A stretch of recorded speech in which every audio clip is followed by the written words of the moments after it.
چلے اسی تنخواہ میں سے جب بندہ بڑے بیٹے کی شادی کر کے بہو بیاہ کے لے آئے تو پھر بھی کام چلتا ہے، اور جب اس بیٹے کو اللہ بچے عطا کر دے تو اسی گھر میں، اسی آنگن میں، اسی چھت کے نیچے کام چلتا ہے۔ تو پھر تو مان جانا کہ چلانے والا تو نہیں، چلانے والا کوئی اور ہے۔ پھر تو مان جا کہ چلانے والا کوئی تو اس وقت جب تنخواہ تیری لگی تھی تو کہتا تھا ابا ابھی میری شادی نہ کر، میں بیوی کو کیسے کھلاؤں گا؟ تو وہی شخص ہے جس کی چھت کے نیچے پھر 1.5 درجن پوتے بھی پل رہے اور گزارا ان کا بھی ہو رہا ہے۔ تو رزق کا ذمہ کس کا ہے؟ اللہ کا ذمہ۔ اب ہمیں پتہ ہے پہلی بات تو پریشانی اس لیے اتار دینی چاہیے کہ ذمہ ہمارا ہے ہی نہیں۔ اب دوسری بات یہ کہ ذمہ داری کس کی ہے؟ اللہ حکیم بھی ہے اور علیم بھی ہے، حکیم بھی ہے اور جانتا بھی ہے، اور اسے پتہ بھی ہے کہ دینا کس طرح ہے۔ اب ہم پتہ کیا کہتے ہیں؟ کہتے ہیں وہ جو بندہ پجاروں میں بیٹھا ہے وہاں اسے نہیں بیٹھنا چاہیے تھا، اور میرا حق تھا۔ تجھے زیادہ پتہ ہے کہ اللہ کو؟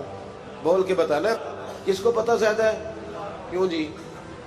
تو آپ اصل ٹینشن پتہ کب لگتی ہے؟ جب بندے کہتے ہیں نہیں وہ پجاروں میری تھی، میرا حق تھا۔ وہ جب گزرتی ہے نا پاس سے مہران کے تو مہران والا ٹینشن بڑی لیتا ہے، حالانکہ اللہ کو زیادہ پتہ ہے کہ وہ حق۔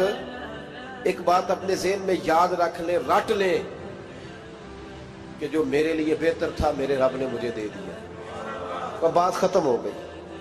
بس وصل اچھا ہے نہ فراق اچھا ہے، یار جس حال میں رکھے وہی حال اچھا ہے۔ بس جو میرے حق میں بہتر تھا میرے رب نے مجھے، مسئلہ یہ ہے کہ تو اس پہ راضی ہونے کو تیار نہیں۔ حضرت علی کرم اللہ تعالی وجہ الکریم نے میرے نبی پاک کی ایک حدیث بیان کی ہے، اور جناب علی جب یہ حدیث بیان کیا کرتے تھے تو حضرت مجاہد فرماتے ہیں یوں لگتا تھا کہ جیسے حضرت علی ہمیں ہر پریشانی سے نکال رہے ہیں۔ مولا علی شیر خدا رضی اللہ تعالیٰ عنہ فرماتے ہیں کہ مجھے میرے نبی پاک صلی اللہ علیہ وسلم نے ایک طریقہ دیا تھا ٹینشن فری ہونے کا۔ آپ فرماتے ہیں مجھے تو بڑا راس آیا ہے، تم بھی اگر کر لو گے تو تمہیں بھی فائدہ دے گا۔ کہا وہ کیا؟ حضرت علی کہنے لگے محبوب علیہ السلام نے فرمایا تھا لوگوں تم اللہ کے دیے ہوئے تھوڑے رزق پہ راضی ہو جاؤ، وہ تمہاری تھوڑی عبادت سے تم سے راضی ہو جایا کرو گا۔ بس تم 2 نفل بھی پڑھو گے تو اللہ راضی ہو جائے گا، تم 1 رکوع بھی سویرے اٹھ کے پڑھو گے تو وہ راضی ہو جائے گا، وہ تمہارے 313 درود شریف سے راضی ہو جائے گا، تم اس کے دیے ہوئے تھوڑے رزق سے راضی ہو جاؤ۔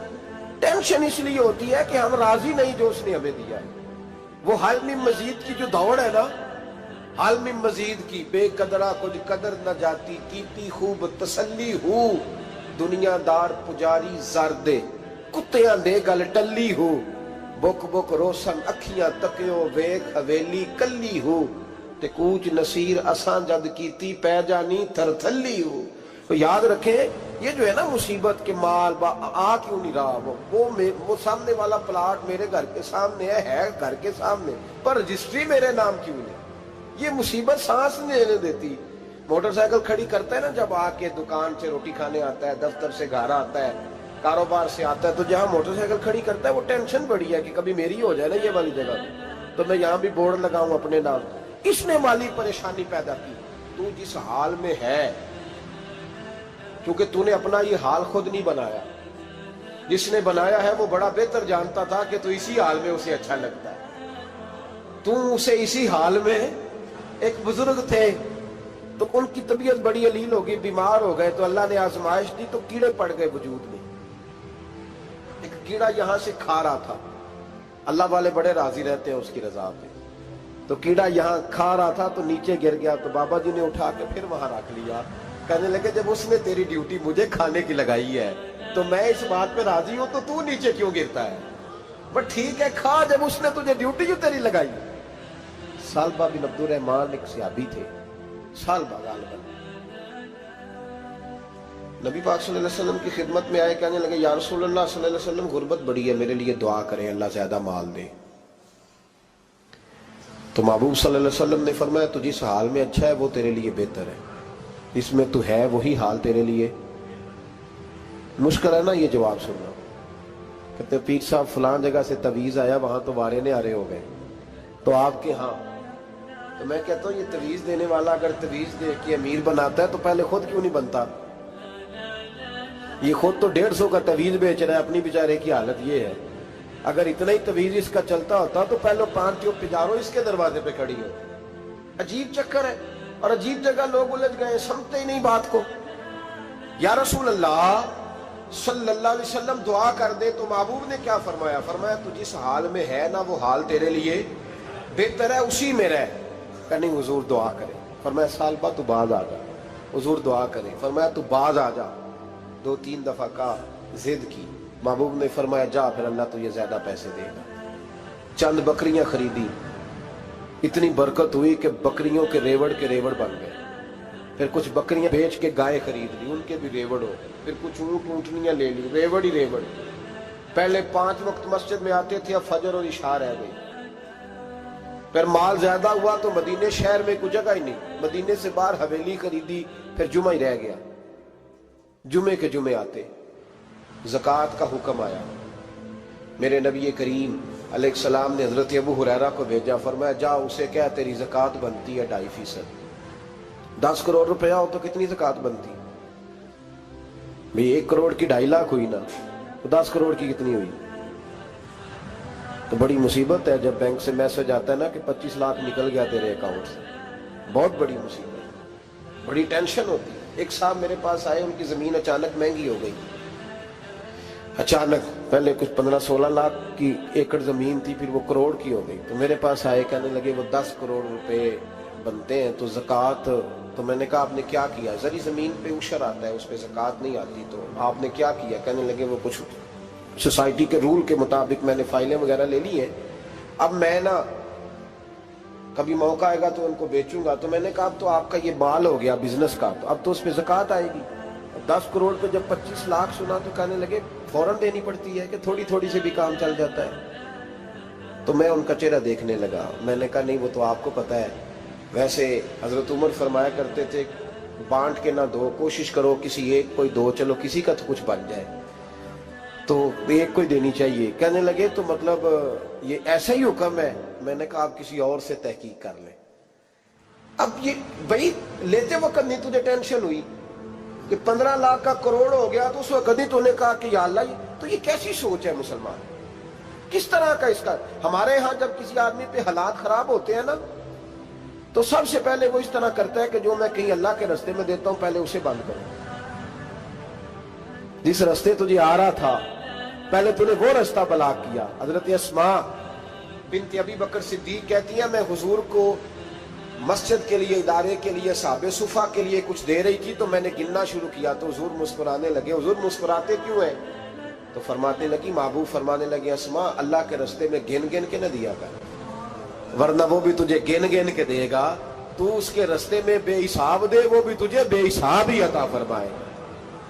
لیکن پہلے یہ والا پہلے دروازہ بند کرو، یہاں سے پیسے ختم ہو رہے ہیں، تو اس طرح کرنا بھائی۔ اس دفعہ سوٹ ذرا گرمیوں والے نہ خرید، لیکن جو تو اللہ کے رستے میں دے رہا ہے اسے دیتا رہے۔ لیکن ہم اپنا نقصان کرتے ہیں، زیادتی کرتے ہیں اپنے ساتھ۔ میں نے آپ کو پہلے بھی بتایا تھا پیار کی بولی ہے، پھر بولتا ہوں۔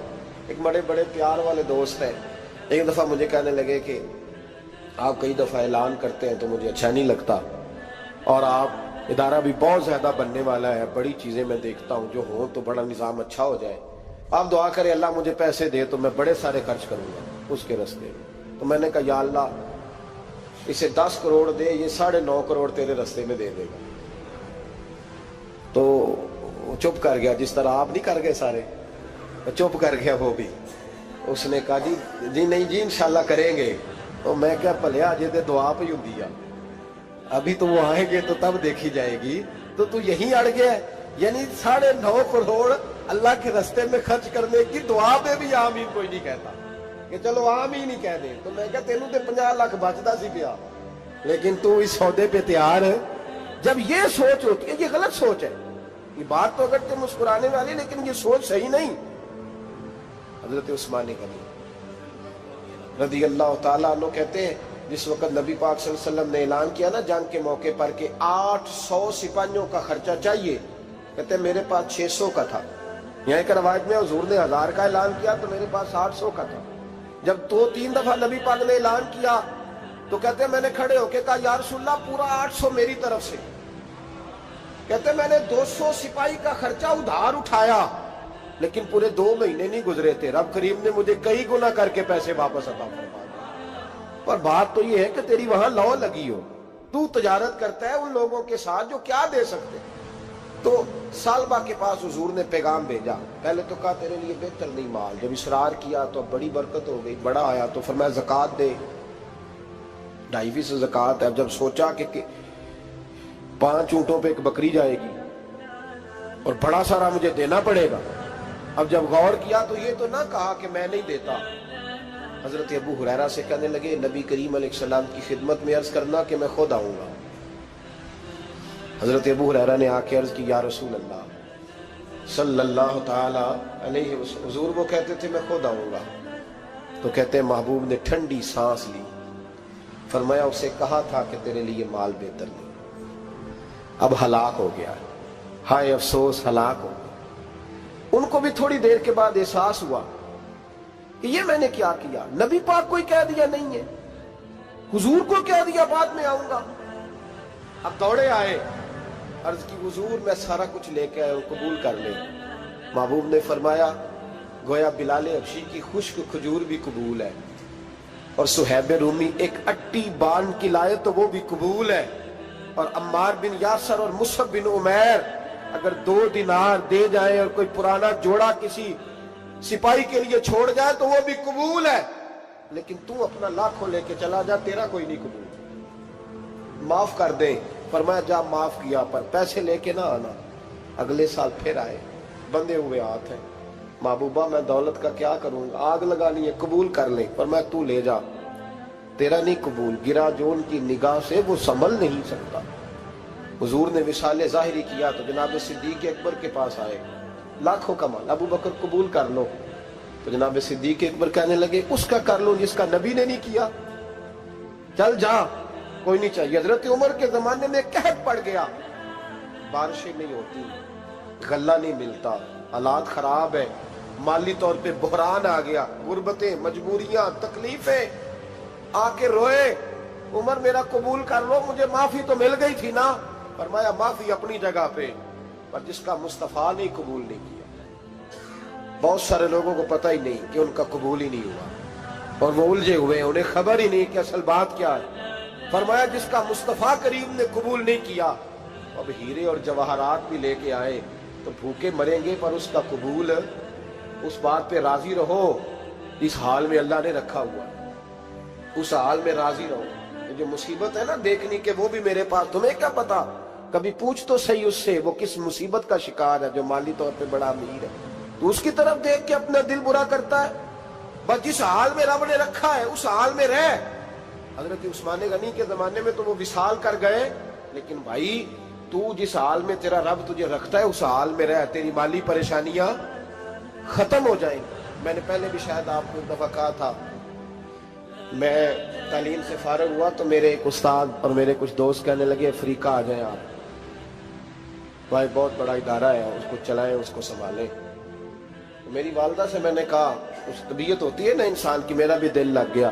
میری اماں پڑھی نہیں تھی لیکن اللہ نے دانائی بڑی عطا فرمائی تھی، حکمت بڑی تھی، سیانی بڑی تھی۔ تو میں نے کہا اماں جی تو مجھے ساؤتھ افریقہ کی دعوت ہو رہی ہے تو آپ کیا کہتی ہیں؟ تو اٹھ کے میرے پاس آ گئے اور مجھے انہوں نے اپنے بازوؤں میں لے لیا، پھر میرا ماتھا چوما، کہنے لگی پتر میں تے وال بھی نہ پوٹ کے دیوا کسی نے، ہم نے دولت کا کیا کرنا، تو اللہ کا نام لے کے کہیں بیٹھ جا، رب کریم رونقیں لگا دے گا، خیر ہو جائے۔ تو میرے بھائی یاد رکھیں ان چیزوں سے تھوڑا سا دیکھیں نا، قناعت کریں، جو اللہ نے دیا اس پہ راضی ہو جائیں، اللہ بڑا مہربان ہے، وہ آسانیاں کر دیا کرتا ہے۔ تو یاد رکھیں میرے رسول کریم علیہ السلام نے ایک تو ہمیں درس یہ دیا ہے کہ تو سمجھ جا، قرآن نے ہمیں بتایا ہے کہ روزی تیری ذمہ داری نہیں، روزی کس کی ذمہ داری ہے؟ اللہ کی۔ اور دوسری بات یہ کہ جو اللہ نے تمہیں دیا ہے اس پہ تو راضی ہو جا، تیری مالی پریشانیاں ختم ہو جائیں۔ اور پھر حضور صلی اللہ علیہ وسلم نے فرمایا مذہبی طور پر جب دیکھو تو آگے دیکھو، اور دنیاوی طور پر جب دیکھو تو پیچھے دیکھو، پریشانی ختم ہوگی۔ مذہبی طور پر جب دیکھو، جو 5 نمازیں پڑھتا ہے وہ تہجد پڑھنے والے کو دیکھے، اور جو تہجد پڑھتا ہے وہ اشراق چاشت پڑھنے والے کو دیکھے، اور جو بندہ اشراق اور چاشت پڑھتا ہے پھر اس کو دیکھے جو سارا دن مصطفیٰ پہ درود پڑھتا ہے۔